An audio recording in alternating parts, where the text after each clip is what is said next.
Olá, meus amigos, muito bom dia. Está começando mais uma edição do Segurança em Foco, né? Todas as sextas-feiras, a partir das 9h30 da manhã, não é? Nós éramos à tarde, a partir das 15h30 e agora estamos sempre, todas as sextas-feiras, às 15h30 aqui pela TV Mar, canal 25, na net das organizações Arnon de Mello. O tema de hoje, debatido no Segurança em Foco, é crimes de mando. Será que em Alagoas ainda existem os crimes de mando? Essa é a discussão de hoje do Segurança em Foco, que está no ar.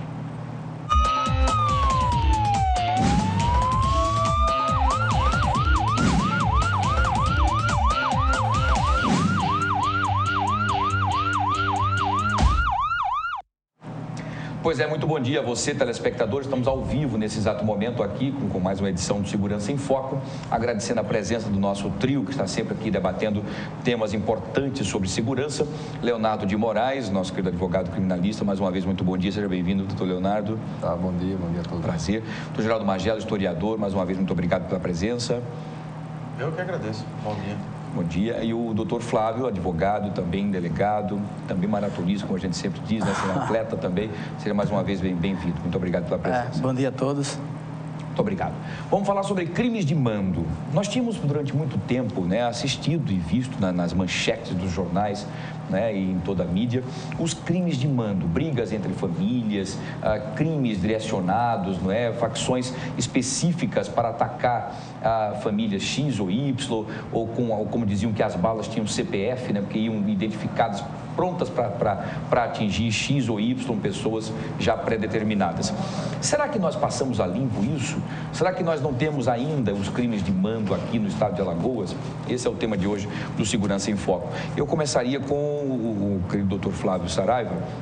Doutor Flávio Saraiva, o senhor ainda, como delegado, ainda teve, não sei se o privilégio ou enfim, a infelicidade de pegar essa época, que é bastante difícil, porque muitas vezes os crimes de mando são de pessoas bastante influentes, não é, de poder aquisitivo alto, e que às vezes tentam influenciar nas investigações ou tentam impedir as investigações.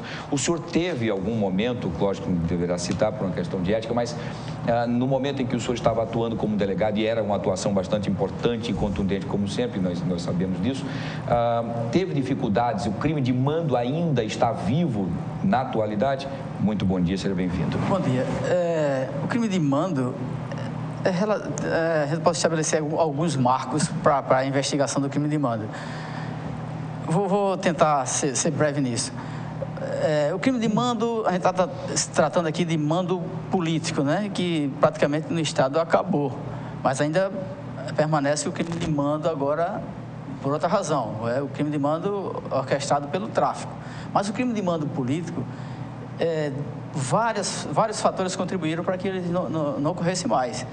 Depois da Constituição de 88, que estabeleceu que a carreira de delegados, isso foi estabelecido no Estado,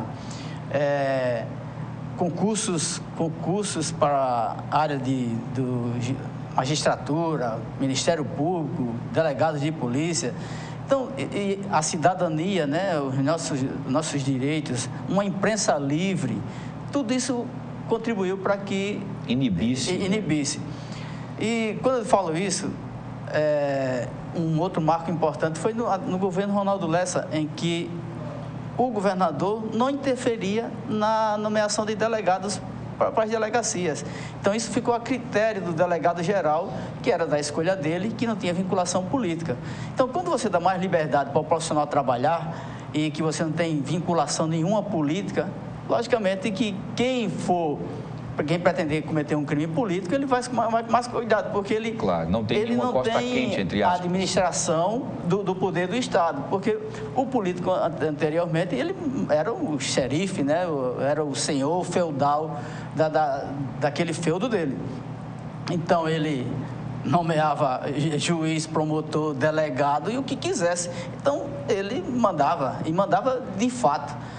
E qualquer contrariedade, isso poderia isso poderia ser resolvido com o assassinato de um opositor. Então, eu acredito que essas instituições fortes, cidadania, imprensa livre, profissionais concursados com concursos sérios, né, por exemplo, você faz um concurso hoje para a Polícia Civil, vem delegados de todo o país, agentes e escrivães de todo o país. Não tem nenhuma vinculação com o Estado. Exatamente. Então, você pretender dominar uma grande massa dessa muito difícil. Muito mais difícil. E uma outra coisa importante que a gente pode discutir ao longo dessa conversa é a investigação. Quando você hoje, com o monitoramento das comunicações, atividades de inteligência mais efetivas, eu acredito que seja até mais fácil você investigar um crime de mando, e principalmente com um crime de mando por vinculação política, porque você começa se é político, você identifica as possíveis motivações, né? Então, você começa a explorar as motivações, explora valorizando, até descartar. Descarta, e alguma é preservada, então segue nessa que foi preservada e dificilmente, como é que você vai mandar sem comunicação? Como é que você vai pagar sem uma transferência bancária? E isso, com a pessoa, mas são muitos dados para serem confrontados, mas com os sistemas informatizados, em que você processa em segundos metadados, não tem nenhuma dificuldade para você interpretar esses dados, o sistema lhe dá linhas de investigação. Então, é muito difícil, tanto que o último crime político, eu acredito que tenha sido de Anadia, né? Sim. E a história tem mostrado aqui que todos os crimes de mando político, eles são desvendados. E, assim, a polícia, e com a criação com essas atividades de inteligência bem efetivas, ela tem dado resultado. Infeliz daquele que mande praticar algum crime, porque será responsabilizado, será identificado como autor. Muito bem. Deixa eu passar para o Geraldo Magela. Doutor Geraldo, na história de Alagoas, os crimes de mando vieram com um crescente e nos anos 80 para 90 houve um aumento considerável, né, desses crimes. O que levava a esse aumento? Era o que? Já era um começo da polícia tentando impedir os excessos dessas pessoas que se achavam acima do bem e do mal, e por isso, como por exemplo o delegado Ricardo Lessa, que foi barbaramente executado em via pública junto com o seu motorista, já como um crime político por conta de algumas interrupções que ele fazia em relação a algumas práticas comuns no meio político naquela época. Era isso mesmo? Muito bom dia. Bom dia. Realmente isso aí já é o reflexo de uma fase, quase que um fechamento de ciclo, né? Se nós levarmos em consideração em tudo isso que o Flávio falou, tem um fundamento histórico nisso. O Estado brasileiro e o Estado alagoano, ele não estava organizado como está hoje, né? Se nós reclamamos do Estado hoje, você imagina o que era o Estado de Alagoas, a estrutura administrativa de Alagoas nos anos 50, nos anos 40, nos anos 60, nos anos 70 mesmo. Então, o delegado de polícia, por exemplo, ele não era da Polícia Civil, porque nem existia Polícia Civil, era a Guarda Civil. Então, eram militares ou civis nomeados pelo chefe político. Então, quem nomeava, na verdade, era o governador, mas a pedido de um chefe político. Em Anadia, por exemplo, a minha terra, o delegado de polícia lá podia ser um comerciante ou podia ser um cabo de polícia, um soldado de polícia, um sargento de polícia, um tenente, etc. E ele respondia para quem? Para o comandante da polícia? Não. Ele respondia para o chefe político, que era o prefeito, que o indicou. E ali você tinha muitas dessas... Os favores políticos. Além dos favores, muitas dessas brigas políticas locais, que acabou em tragédias familiares e entre uma família e outra, e às vezes mais de uma família, mais de duas famílias se matando pela disputa política e depois por ódios os mais variados, a partir dessas relações que o Estado não tinha condições de manter a segurança pública naquela localidade. E quando ocorria, e era frequente, você ter o chefe político que tinha muito mais, um arsenal maior do que o da força pública, e isso era comum, porque você tinha jagunço, você tinha armamento, você tinha local e tinha o poder político e o poder econômico sempre associado. Local, esse poder econômico, político e o poder de fogo mesmo daí, traduzido em voto, era que garantia a base eleitoral dos deputados federais, dos deputados estaduais. Muitos desses comandantes de crime eram deputados estaduais, às vezes deputado federal, que tinha relação com o senador e todos tinham relação com os governadores eleitos ou com os governadores, os candidatos que tinham sido derrotados, mas tinha uma relação política clara, nítida. Todos os conflitos que você pode nomear aqui em Alagoas como os conflitos políticos, o crime de mando com essa relação, pode ver que sempre tem a relação política do deputado, do vereador, do prefeito, do deputado federal, etc. Os mais espetaculares e os mais modestos, podemos dizer assim. O crime que apareceu menos mídia, mas ele aconteceu naquele local e ali foi abafado. Eu lembro uma frase de um ex-governador de Alagoas, numa conversa, e tem testemunhas vivas e outras que já não podem mais testemunhar porque morreram. Um dos que morreu, por exemplo, foi o jornalista Denis Agra. Esse governador, no meio de uma conversa longa, e ele bebendo pouco e nós bebendo bem mais, né? Ele bebia pouco e conversava muito mais do que a gente mais ouvia e indagava. Numa conversa descontraída, ele disse, olha, todo governador de Alagoas sabe quem vai morrer. Evidentemente que ele estava dizendo que não era o sujeito que estava tomando uma cachaça no Jacintil, aqui em Jatiuca, que brigou no baile e ali aconteceu um assassinato. Não, eram os crimes de mando. Então, se um governador diz isso e o Jorge Oliveira é testemunha ocular e sofreu na pele isso, porque o Jorge Oliveira, jornalista Jorge Oliveira e cineasta, ele escreveu uma das páginas mais importantes da história de Alagoas que eu reputo. Ele foi preso aqui nos anos 74, 75, 76, por aí, na primeira delegacia onde hoje é o Instituto de Identificação, foi bastante serviciado, foi torturado lá para chamar de pegar o Mussum, etc. E ele, jornalista da época Jornal do Brasil, o governador de então se sentiu na cabeça dele, não, no sentido de reparar aquela violência, o convidou para um almoço em Palácio para que fosse normalizadas as relações. O Jorge chegou em Alagoas, foi parar as arestas e presenciou uma reunião do Sindicato do Crime, onde ele descreve, esse artigo foi publicado no Jornal do Brasil, republicado no Jornal de Alagoas, republicado no semanário O Desafio, que era editado pelo jornalista Freitas Neto, Bernardino Souto Maior, Walter Oliveira e o Denis Portela de Mello, e republicado num dos meus livros, trecho desse artigo do Jorge. E o Jorge descreve como o Estado, e a fala do governador para o Jorge, disse, Jorge, o resumo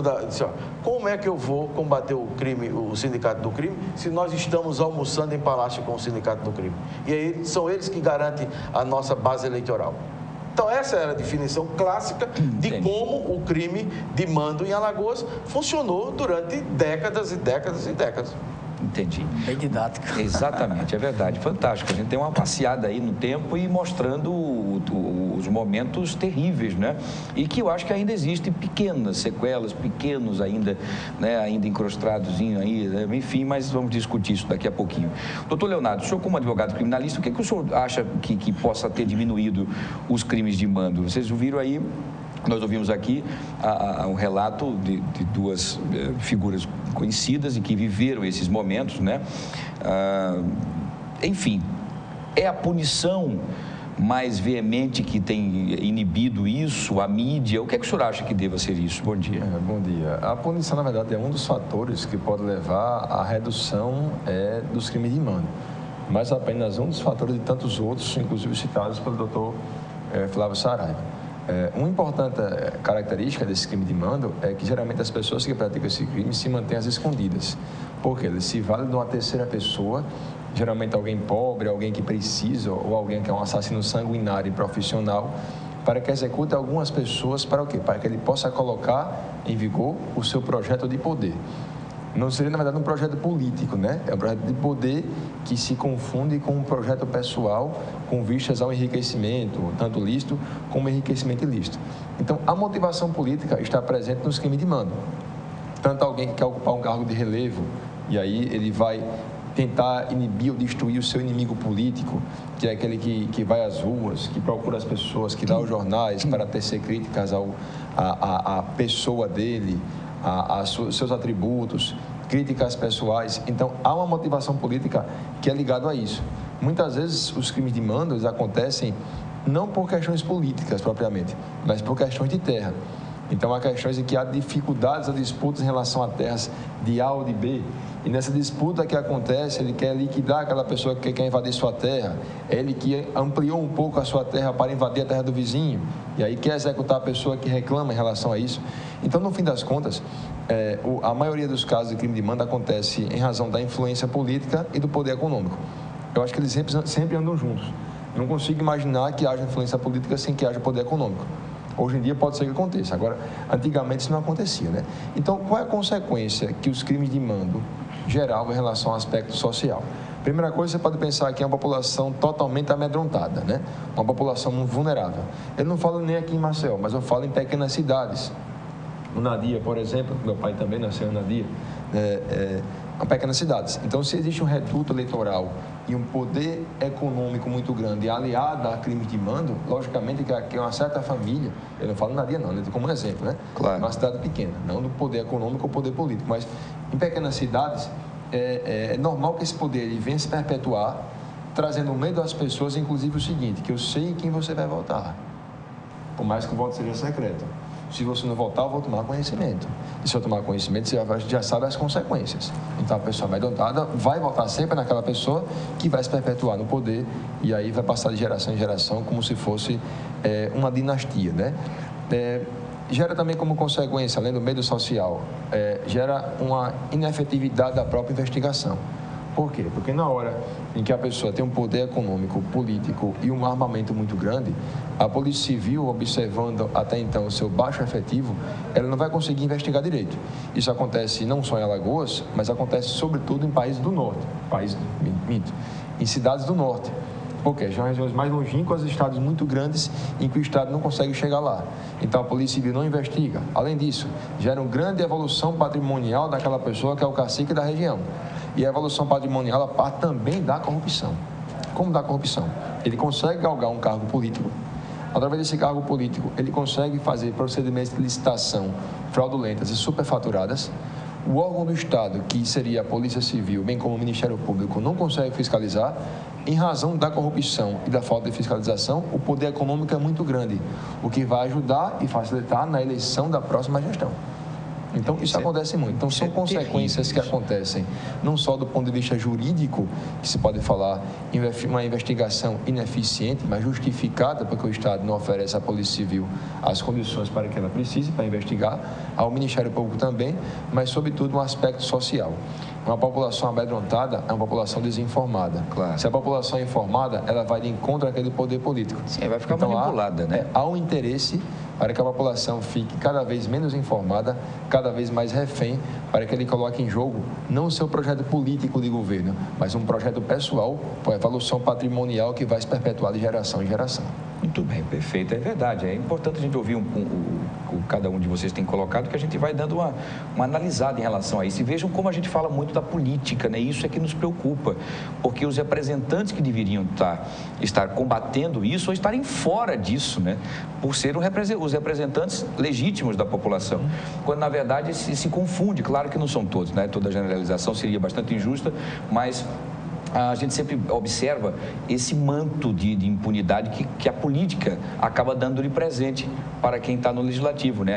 A imunidade parlamentar, o foro privilegiado, né? E que isso deveria ser discutido, inclusive, nessa reforma política, porque, na verdade, vocês sabem muito bem, e o telespectador também, que essa proteção é para que você brigue e lute pelos direitos da população, e não que você defenda as suas arbitrariedades feitas fora da política, né? Ou até dentro dela também. Então, veja que inversão de valores nós estamos muitas discutindo. Vezes, essa questão dessa vontade de alcançar um cargo político, ela também é uma forma de se blindar isso? O seguinte, o crime político, ou crime de mando e crime político, estão ligados, né? Ele acontece em razão da manutenção de um cargo efetivo ou de um poder econômico para que isso se perpetue durante muito tempo, né? E aí, em razão desse poder econômico, o que é que ele faz para conseguir algumas garantias ou alguma blindagem para que ele não seja processado? Vem as imunidades, né? E as imunidades parlamentares, você sabe bem disso, elas são necessárias para que um parlamentar, cuja função de parlamentar é falar muito, lógico. É importante que ele tenha algumas garantias para que ele possa fiscalizar os atos do Poder Executivo e possa denunciar suas leis, denunciar os atos, cobrar assim, e fiscalizar. A questão não é a existência da imunidade, mas sim até onde vai a imunidade. Por isso que eu ultrapassa um limite razoável, eu abri mão da minha imunidade parlamentar. Não precisa isso, porque eu acho que nós vivemos no Estado Democrático de Direito. Então, acho que tanta população tem o direito e a liberdade de se expressar, né? Como também o parlamentar, que é o representante daquela quantidade.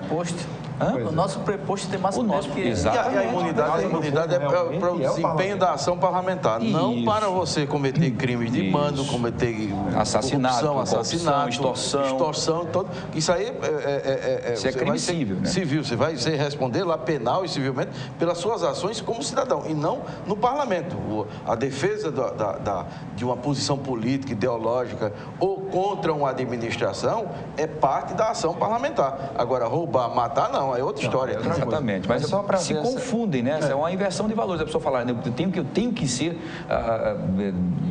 político de qualquer forma porque eu preciso me blindar. Você sabe que tem pessoas que dão literalmente a vida para poder, ou tiram a vida de alguém para poder conseguir o cargo político porque precisa da blindagem.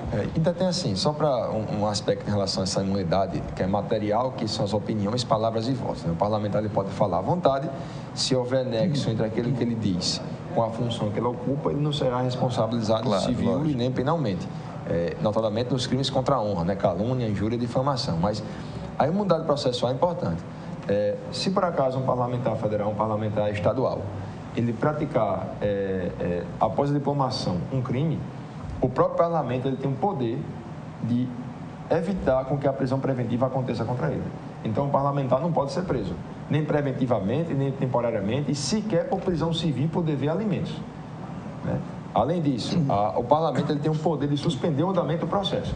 Significa que o parlamentar que pratica o crime após a diplomação, ele não pode ser preso, e o próprio parlamento tem o poder de suspender o andamento do processo. Isso é que significa que ele não pode ser preso, sequer pode ser processado. Isso é um absurdo, eu sou contra. Aí é impunidade parlamentar. É impunidade parlamentar, perfeito. Ultrapassou os limites. Eu concordo. Certamente. Eu já abri mão da minha há muito tempo. Não precisa disso, não. Para quem anda certo, não precisa de nenhuma segurança, nenhuma nada, enfim. Bom, vamos para o intervalo comercial e só para passar para as informações em primeira mão aqui na nossa TV Mar, agora há pouco, nessa manhã, militares do Serviço de Inteligência foram encontrados mortos em Maceió, na grota que fica ali por trás do Fórum do Barro Duro. Tá? 2 policiais que faziam parte da inteligência da Polícia Militar devem ter sido, são informações ainda desencontradas, ainda não são oficiais, mas segundo informações da polícia, quando recebeu, inclusive, o doutor Flávio e o Jamagela e o doutor Leonardo, essa informação chegou agora, em que os policiais estavam fazendo algumas investigações, são policiais militares, podemos colocar no gazetaweb.com, olha aí as imagens, militares de serviço de inteligência são encontrados mortos, tá? Eles estavam em incursões, a polícia recebeu um chamado da população dizendo que traficantes tinham sido executados e a polícia, ao chegar no local, acabou identificando que eram 2 colegas de farda. Infelizmente, eles não resistiram, foi típico de execução, consequentemente, devem ter sido descobertos e, por isso, executados. Vai ser o próximo debate, então, entre vocês, após o intervalo. Crimes de mandos, nós falamos da questão política, do poder, mas o doutor Flávio tocou no começo sobre a questão também do crime de mando do tráfico, que acaba mandando executar aquilo que o atrapalha. Também não deixa de ser um crime de mando que talvez esteja muito mais em ascendência do que os crimes políticos e de poder. Esse é o debate do próximo bloco. Nós vamos para o intervalo comercial, voltamos já.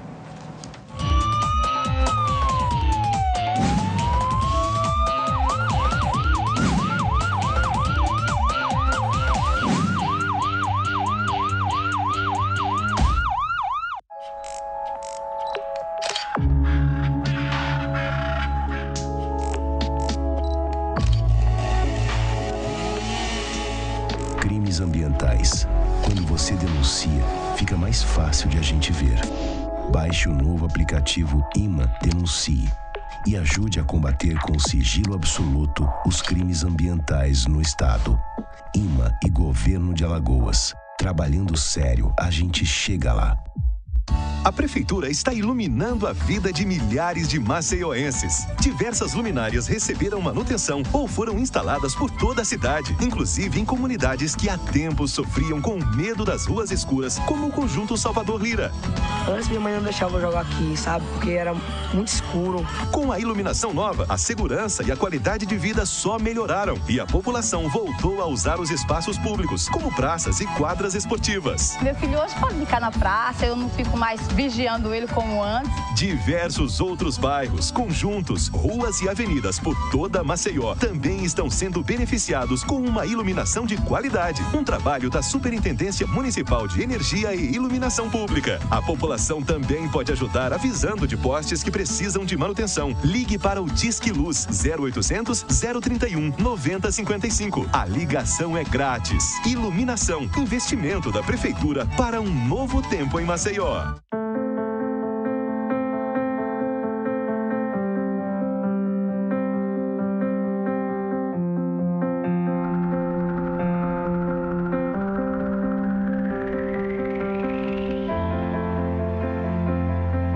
Acreditar nos leva mais longe. Esse ano, a Santa Casa reafirmou o nível 3 de acreditação com excelência. E continuamos a acreditar que podemos ser melhores. Dr. Arthur Gomes Neto, diretor técnico médico CRMAL 2503 RQE 1874. Praia é legal, mas não deixe de visitar nossos museus, bibliotecas, centro artístico e monumentos históricos. Mergulhe na cultura de Alagoas. Visite o Museu Palácio Floriano Peixoto e viva um pouco da história do governo do nosso estado. Com objetos decorativos de época, além de diversas obras de arte, antigas e atuais, de artistas alagoanos. É seu, você tem que conhecer. Tem coisa na vida que a gente nunca esquece.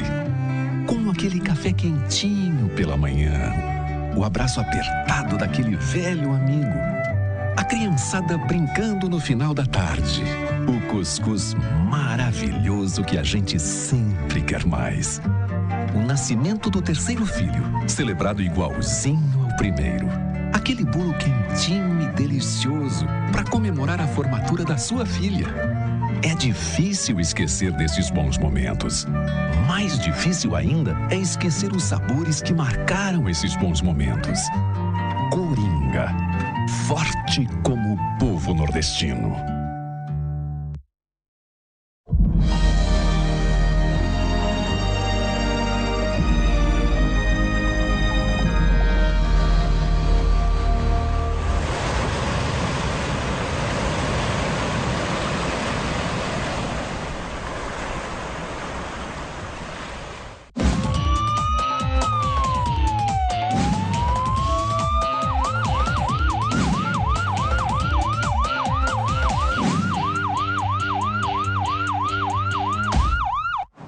Pois é, estamos de volta com mais um bloco do Segurança em Foco aqui pela sua TV Mar, canal 25 na NET das organizações Adão de Melo. Olha, nós falamos em relação agora há pouco, né, nós estamos ao vivo nesse exato momento, em relação a esse assassinato, né, a execução desses dois policiais que faziam uma investigação de inteligência na Grota do Barro Duro. Eles já foram identificados, o cabo Alisson e o soldado Passos, que foram mortos, né?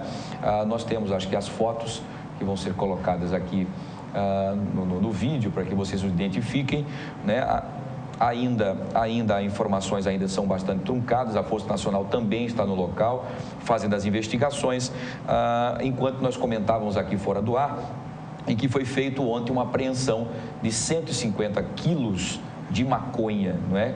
Que estavam sendo entregues, inclusive, através de um taxista, né? E com o Patolino, um dos integrantes. Esses são os dois policiais que foram executados agora pela manhã, tá? Do lado direito do seu vídeo é o cabo Alisson e o de camisa colorida, esse jovem que está sorrindo, é o soldado Passos, tá? Esses foram executados agora pela manhã, porque, segundo as primeiras informações, foram descobertos como militares na região e executados pelos traficantes. Como eu estava dizendo, uma apreensão que ocorreu, inclusive, pela polícia ontem, né? Um trabalho também de inteligência, que há 2 meses já vinham de Campana, acabaram colocando atrás das grades o conhecido Patolino, né? Um dos integrantes, inclusive, da facção PCC, do primeiro comando da capital. Ele é o responsável pela entrega e distribuição das drogas pelo PCC. Foi preso ele e também um taxista, conhecido como Carlos, que fazia esse transporte no táxi para que não despertasse nenhuma suspeita. Além disso, o comparsa do Patolino está no sistema penitenciário, sistema carcerário de segurança máxima, se é que a gente pode dizer, que é conhecido como Ciclone. E aí fica a pergunta, será que não é uma resposta do próprio PCC a apreensão que aconteceu dos 150 quilos de drogas ontem e a prisão de Patolino e também do seu comparsa que fazia com que a droga se movimentasse através de um táxi? Será? Prenderam 2, mata-se 2 policiais. Um questionamento que nós vamos debater agora. Bom, nesse bloco, nós vamos debater, vocês vão debater entre si, em relação a esse crime que ocorreu agora pela manhã. Infelizmente, 2 policiais, né, dois guerreiros, né, da Polícia Militar tombam, né, covardemente assassinados pelo tráfico de drogas. Pelo menos são as primeiras informações. O que é que vocês acham? Que o crime de mando pelo tráfico de drogas tem crescido, nós temos já realmente acompanhado e visto a força do crime de mando. Se a polícia tem também a inteligência, não é? Tenho certeza que o crime, por ser bastante organizado, principalmente do PCC, deve ter gente infiltrada também dentro da polícia, dentro de outras instituições. O que é que vocês acham sobre isso? Acho que esse é o debate entre vocês em relação a esse mando. Quem é que o tráfico hoje comanda, manda matar e ainda tem acesso às informações privilegiadas? Hoje, todos sabemos, né, e concordamos que o tráfico é responsável por 80% ou 90% dos homicídios, né? Há uma relação com o narcotráfico. Aí quando você mostra a página da Gazeta Web, aí você tem a apreensão de 150 quilos de maconha prensada e vem a notícia... Enquanto o senhor está tocando nesse assunto, pedir para a produção colocar essa apreensão dos 150 quilos de drogas, inclusive, também está no Gazeta Web, enquanto... Pô, doutor Flávio, sim. Aí você vê essa infeliz coincidência, né? Que pode ter relação ou não, mas as autoridades que comandaram a operação, o delegado e um oficial da PM, a fala deles, né? De que essas pessoas são integrantes da facção criminosa que comanda os presídios, né? Foi preso um traficante e o coordenador continua preso. E esse coordenador é que manda as ordens direto do presídio. Exatamente. Se ele teve algum interesse contrariado e se ele tem alguma relação com esses 2 homicídios, é uma coisa que a polícia vai investigar e vai a veracidade disso tudo. Mas é muito lamentável essa coincidência. E você constatar como o Estado dizer que, olha, essa apreensão decorreu de uma cadeia, de uma facção criminosa que comanda os presídios e de lá eles determinam esse salve, né? Que o salve são as ordens vindas do presídio, salve para comercializar maconha, salve para matar autoridades, matar policiais e matar quem quiser. Isso de fato é uma afirmação de que o Estado está falindo na contenção, né, desses desejos criminosos dessas pessoas. Não, o Estado prende, você imagina que isso já resolveu, mas não, continua comandando lá do presídio, o que é um fato que todos sabemos. Isso, o Estado tem que fazer essa gestão para que esse poder não continue vindo do cárcere. Essa questão dos crimes de mando, eles evoluíram um pouco, né? A evolução do crime e a involução social, né? O inversamente proporcional isso aí, né? Mas até muito tempo só havia um crime de mando, que seriam os mandos políticos e econômicos, com fichas a conseguir cargos públicos. Hoje os crimes de mando acontecem por questões como ligadas ao tráfico, questões ligadas à milícia privada, entre outros fatores. A relação do tráfico com o crime é uma relação simbiótica, né? Se mata alguém para ocupar pontos de tráfico, se mata para ocupar o poder em relação àquela região, se mata para que você consiga ser o único traficante de um certo local, geralmente locais mais pobres, que ficam em subúrbios, locais um pouco mais afastados. Então, essa relação sempre vai acontecer. O que me chama a atenção nessa imagem, né, que se viu, é o seguinte: foram mostradas aí fotos de policiais militares que, se houvesse a infiltração deles em grupos para desbaratar um grande grupo criminoso, vocês percebem que eles estão com um semblante parecido de quem serve a força pública, cabelos curtos, né? E assim por diante. Eu discordo um pouco e, notadamente, vendo isso por fora, né? Não participei da investigação, nem é meu papel participar de investigação nenhuma, mas quem deve participar, para mim, de órgão de inteligência de investigação deve ser a Polícia Civil. São integrantes da Polícia Civil. E por um fundamento bem simples. Primeiro, que a Polícia Civil é o órgão investigativo. Significa que ele já tem curso e é mais preparado na função de investigar. O doutor Flávio Saraiva não vai me desmentir se eu estiver errado. Segundo, a Polícia Militar, ela trabalha com policiamento ostensivo. Significa que o policial militar, ele deve ser visto. A roupa do policial militar é uma roupa maior, para que ele tenha uma certa imponência. Porque se o policiamento é ostensivo, esse policiamento aparente, significa que o policial militar é um policial mais visto. Mas por consequência, ele é mais vulnerável a qualquer eventual abordagem de criminosos. Mas a Polícia Militar não tem o seu núcleo também de inteligência que poderá estar agindo? Não, tem o núcleo de inteligência, mas não um núcleo de investigação em comparação com a Polícia Civil. Os policiais civis, eles usam roupas normalmente descaracterizadas. Claro, o máximo que usam é somente uma camisa. identificados. E a Polícia Civil é uma polícia investigativa. Se é investigativa, é uma polícia secreta. Os carros devem ser descaracterizados. Então, a possibilidade de um grupo saber quem é um policial civil, ele é muito menor do que saber quem é um policial militar. Então, poderia ser colocado, aparentemente, de forma objetiva, um policial civil, não PM. Eu acho que a gente tem que discutir aqui que muita gente nega essa guerra do tráfico contra o Estado. É uma guerra declarada. E hoje, a gente está aqui questionando as vestes de um policial, se ele é policial que estava barbeado ou barbado. Isso, o que a gente quer discutir, o que a gente almeja é que um bandido desse, um traficante desse, não tenha a mínima possibilidade de pensar em matar um policial. Esse é que é o grande problema hoje no Estado, nesse país, em que está perdendo a guerra, perdeu já essa guerra para o tráfico, e assim, o Estado é desafiado a todo tempo e você não vê uma reação, assim, com novidades operacionais nesse contexto.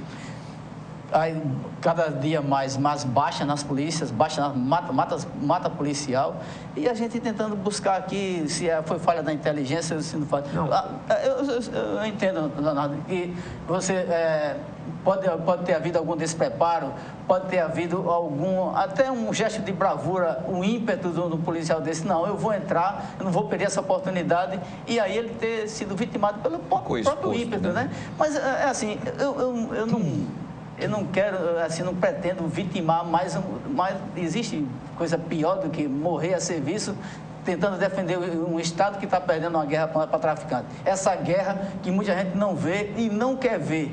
E quando um policial desse, se muito ao contrário, tivesse empurrado alguma pessoa para entrar, ou forçado a entrada em algum ambiente desse, se estaria execrado e tal. Exatamente. Não sei se ele daqui a um mês, os nomes desses heróis serão lembrados. Né? É muito difícil. Flávio, eu sinto... Se vê muita falha na polícia. Isso tem que ser... O que foi dito agora, como eu falei, eu não participei de investigação, é uma informação meramente objetiva e aparente. É por isso que eu ressalvo ressalvado o fato de estar errado. São fotos antigas, a foto nova pode estar devidamente a foto deve ser da identidade policial de um que está fardado. São fotos de arquivo pessoal. Podem ser fotos antigas. Por isso são fotos de arquivo pessoal. Se ressalva isso. Eu acho assim, que em relação a essa guerra do tráfico com o Estado, a guerra está perdida, nada impede que no futuro se vire o jogo. Mas isso acontece o seguinte, porque se pensa em combater o tráfico somente por questões operacionais, por questões de prisão. Você pode neutralizar as pessoas que são traficantes e que estão prontos. Mas, observa, o crime é a doença. O crime é o efeito. O crime é a consequência do Estado que é historicamente omisso. Então, tão importante, ou mais importante que se combater o crime só prendendo, é pensando naquelas pessoas que vão se formar, que vão entrar no tráfico, que são crianças que têm contato direto com traficantes, a tendência é que torne também um traficante ou um criminoso e cometa um crime até pior do que o tráfico. É muito mais importante trabalhar com a causa do que com os efeitos. Então, agora, como evitar que esses 150 quilos fosse para as escolas, para estudantes, para professores, enfim, para... Por isso que a polícia, esse papel. E a prevenção, elas devem coexistir. Eu não falo que não deve esquecer a repressão. Você faz a repressão prendendo aqueles que estão prontos. Mas também trabalha para que o crime não aconteça. Leonardo, eu acho que tem alguns passos para o gestor, por exemplo, a questão do orçamento da segurança pública. Você está em crise. Você vai alegar que tem crise, que não tem dinheiro para isso, não tem dinheiro para... Tem uma situação que o Brasil está passando, que é a questão da segurança. Em cada estado você tem um problema na segurança pública. A crescente criminalidade, a redução de um tipo de crime e aumento de um outro tipo, reduzir o homicídio, aumenta o crime contra o patrimônio, assalto, etc. Enfim. No caso de Alagoas, você não vê organizadamente, há muitos anos, que você diga, a área da segurança pública, ela vai ser completamente reformada e vai ter orçamento suficiente para funcionar, para reduzir e conseguir manter a redução e ir no foco principal do homicídio. Se o foco principal, estudado, pesquisado, indica que é o tráfico de drogas e a briga, a disputa de pontos e do comércio varejista ou no atacado das drogas e dos tipos de drogas, o Estado tem que estar preparado para isso. Se a universidade do crime, dita pelo presidente do Supremo, pelo ex-presidente, pelo ministro da Justiça, pelo secretário de Segurança, por todos e por nós, que os presídios continuam sendo dirigidos pelas facções, então tem alguma coisa errada. Se eu sei, se todos nós sabemos, se a sociedade sabe, e o tráfico tem consciência que ele comanda, tem alguma coisa errada. O Estado está errado. O Estado está errado. Esses dois policiais são vítimas disso. Né? Esses aí uma coisa e outros também são vítimas. São vítimas disso. Esses são vítimas disso. Se houve isso, se houve aquilo, a investigação vai dizer. Agora, essas pessoas são vítimas dessa não política. Porque o que está aí é a não política. Você tem a pirotecnia. Reduziu o crime na semana tal. 2 semanas depois dobrou. Então, reduziu... Bom, você reduz, mas o foco central... Você não consegue atacar, você tem que tomar conta dos presídios. Agora, vou tomar conta dos presídios, pagando o quê? A agente penitenciário. Com a precariedade que está a precariedade daqui, está em Bangu 1, Bangu 2, Bangu 6, está no Cadeião, não sei de onde, de Pinheiros, em São Paulo, está Pedrinhas, no Curado, aqui em Pedrinhas, Pernambuco, né? Em Pernambuco. Pedrinhas eu acho que é o Estado Islâmico lá, né? Só faz decapitar, né? Lá é uma facção do Estado Islâmico. Então, aqui... Pernambuco tem um alto índice, se não me engano, de tuberculose, né? Exatamente. Mais alto que a média. E lá é um misto da tuberculose e a ostentação, né? Da tuberculose e a ostentação. Porque o cara tem uma suíte, tem toda uma mordomia, frigobar, mulheres, etc. Então, diante desse caos, no caos, ou você permanece no caos, que é o caso... que nós estamos, ou então vamos dar um freio de arrumação, e na área de segurança pública você não tem muito tempo de dizer, não, vamos planejar para daqui a 4 anos, não, você vai ter que planejar a semana que vem, a ação, mas essa ação tem concreta agora. Tem um grupo da segurança pública que tem que pensar a segurança pública para o mês que vem, para o ano que vem, para daqui a 3 anos, para 4 anos. Esse não tem que estar no operacional, isso não tem que estar no dia a dia procurando bandido ali ou acolá, ou dando ordem para delegado ou para agente, etc. Esse tem que estar no planejamento. Esse planejamento tem que fazer parte da cúpula da segurança pública e do governador, não só para conversa, não só para entrevista, para ação concreta, porque esses policiais morreram e nós estamos morrendo também. Mas é aquilo que eu falei. Morre polícia e morre civil. Então, estamos morrendo todos juntos. O combate ao crime, ele atua não é somente em relação à repressão, é isso que eu sempre bato nessa mesma tecla. A impressão que se passa é que a única forma que você tem de trabalhar a segurança pública no Brasil é aprendendo. É a única forma. Se pensa somente na repressão, esquece da prevenção. Rapaz, eu digo o seguinte, eu tenho alguns amigos... É imaginável que alguém esqueça a prevenção. Alguns amigos, mas esquecem. Não é possível, não é possível. Todos sabemos da importância da saúde. Mas a prevenção não vai ser feita pela polícia. a todas as prevenção não vai ser feita pela polícia. É só em relação à prisão. Eu nunca vejo a destaque a construção de uma escola. Sempre que se passa em qualquer reportagem, seja em qualquer canal de televisão, observando na Rede Globo, etc., o que se passa aí são escolas que são sucateadas. Se a escola é sucateada e a pessoa não fica na escola de tempo integral, e o seu contato, por ser pobre, por ser marginalizado, por sua mãe não ter condições, mas se nós um traficante, ele vai virar um traficante também. Mas, Leonardo, é normal que isso aconteça.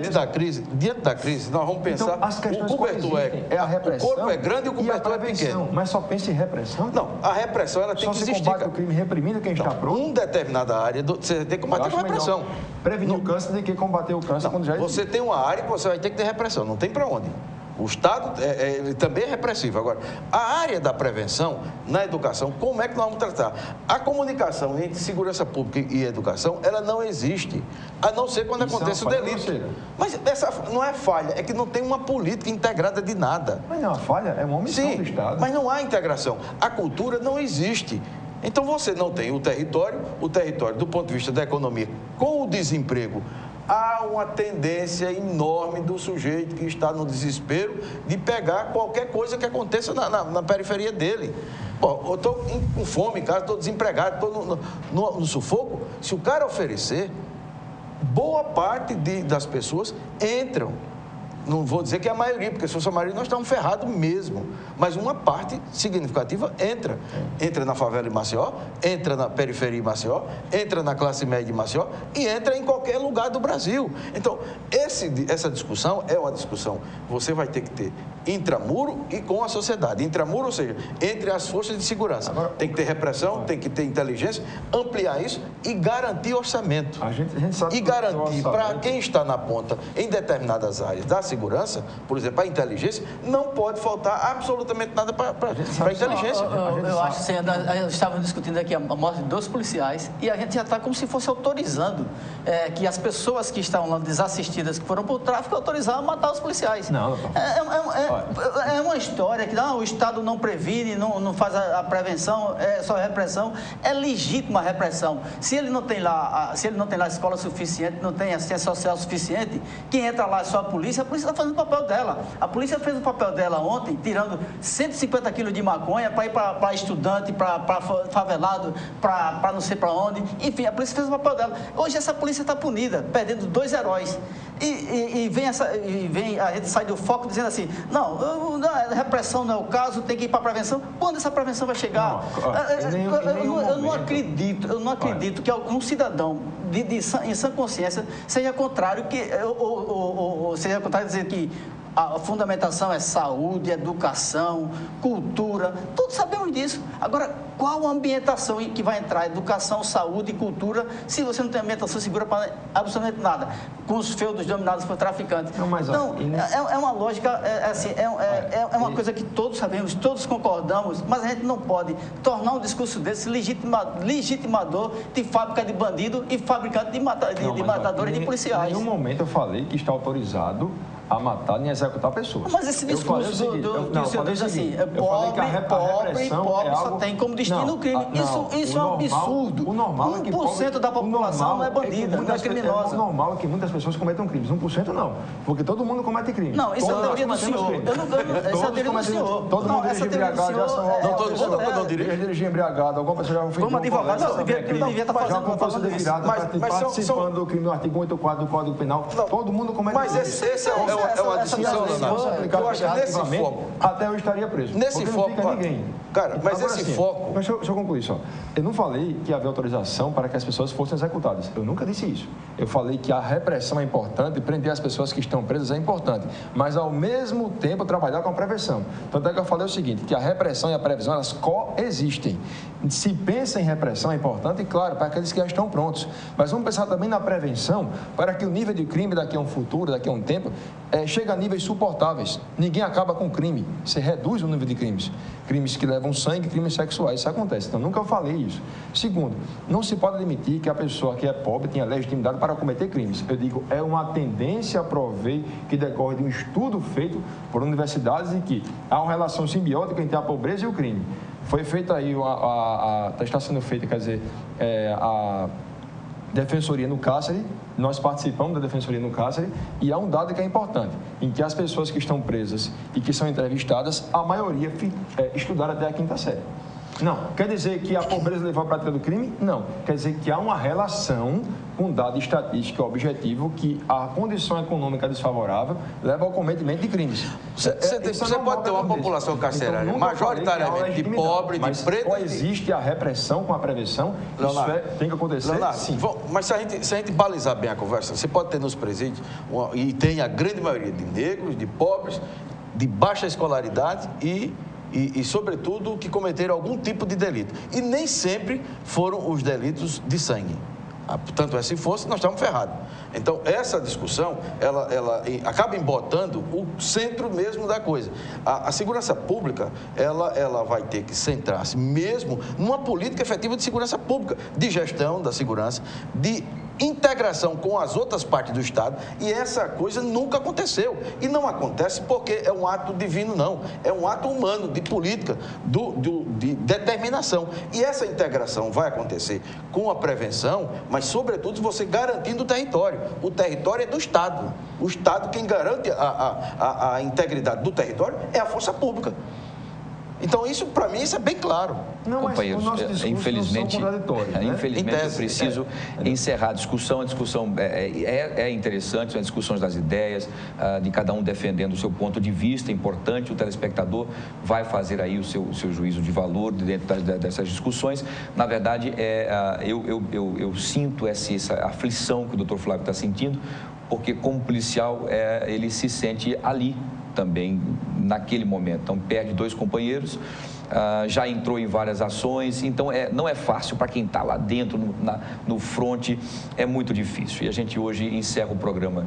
Quero agradecer mais uma vez ao doutor Leonardo, as discussões bastante interessantes, o doutor Geraldo Magela, as discussões maravilhosas. Doutor Flávio, mais uma vez, parabéns pelas suas informações, pelas suas incursões. Entendo esse momento de aflição que o senhor está sentindo aí, eu conheço e sei disso, como o senhor fica indignado em ter que ver tombado 2 guerreiros que saem de casa para combater o crime, não é? E hoje os bandidos ousadamente matam sem dó e sem piedade. É uma pena, é triste, é terrível, é uma situação em que todos nós estamos vivendo esse momento crítico e difícil. É um sofrimento para o doutor Leonardo, um sofrimento para o doutor Geraldo Magela, um sofrimento talvez até maior para o doutor Flávio, que tem no sangue aí o sangue de policial, enfim. A toda a sociedade também fica assustada e indignada. Quero agradecer ao doutor Leonardo mais uma vez pela sua presença, marcar um próximo encontro para a próxima sexta-feira às 9h30. Muito obrigado pela sua participação mais uma vez. Obrigado, bom fim de semana a todos. Para você também, doutor Leonardo. Doutor Geraldo Magela, mais uma vez, muito obrigado, muito bom dia. Bom dia, é um prazer sempre participar dos debates. Prazer é nosso. Doutor Flávio Saraiva, mais uma vez, muito obrigado pela sua participação. Felizmente, registrar os sentimentos das famílias enlutadas, né? Espero que isso tenha um basta. Tudo bem, entendo perfeitamente até a sua emoção e a sua indignação, doutor Flávio, entendo perfeitamente. Vamos encerrando o programa de hoje. Eu queria encerrar, por favor, sem música, tá? Sem a vinheta de encerramento, porque nós estamos num momento de luto em que dois guerreiros, 2 soldados da sociedade, né, 2 braços armados do Estado, tombam, não é? Pela covardia e pela inoperância de um Brasil que ainda não se preocupa com esta guerra que nós estamos vivendo em relação ao tráfico de drogas. E o tráfico está plantando sementes em todos os segmentos. E nós precisamos nos preocupar em não atacar o pequeno peixinho, mas em buscar o tubarão. Esse sim é o grande fomentador de todo esse sofrimento que nós estamos passando, e as famílias também. Os meus sentimentos e minhas condolências aos familiares desses 2 soldados, do cabo Alisson e o soldado Passos. Que Deus os receba com muito carinho e que conforte o coração das famílias. Segurança em Foco fica aqui por hoje. A gente marca um novo encontro na próxima sexta-feira, a partir das 9h30 aqui pela sua TV Mar Canal 25, na NET, das organizações Arnon de Mello. Até lá.